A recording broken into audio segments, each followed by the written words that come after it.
शेतकरी मित्रांनो, आज शेतीमध्ये मजुरांची टंचाई आणि वाढता खर्च ही मोठी समस्या बनली आहे. वेळेवर पेरणी किंवा कापणी करण्यासाठी आधुनिक यंत्रांची गरज असते, पण प्रत्येक शेतकऱ्याला ही महागडी यंत्रे खरेदी करणं शक्य होत नाही.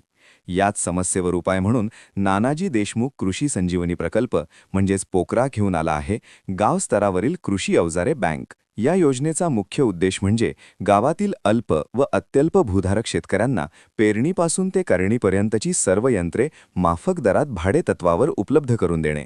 यामुळे शेतीचा खर्च कमी होईल आणि उत्पादकता वाढेल. या योजनेचा लाभ कोण घेऊ शकतं? प्रकल्प गावातील नोंदणीकृत महिला बचत गट, गाव संघ, माविम किंवा MSRLM पुरस्कृत गट यासाठी पात्र आहेत.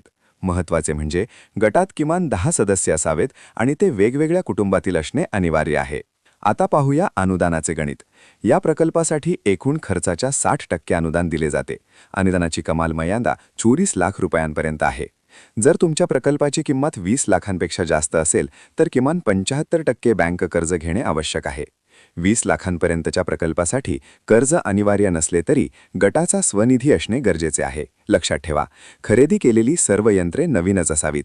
ट्रॅक्टर घ्यायचा असेल तर त्यासोबत किमान 3 ट्रॅक्टर चलित अवजारे घेणे बंधनकारक आहे.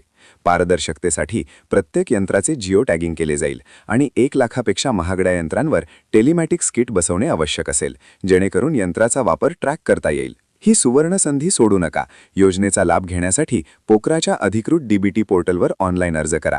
अधिक माहितीसाठी आपल्या गावातील कृषी सहाय्यक किंवा जिल्हा अधीक्षक कृषी अधिकारी कार्यालयाशी संपर्क साधा. आधुनिक यंत्रांची साथ, शेती होईल अधिक प्रगत आणि सुफलाम.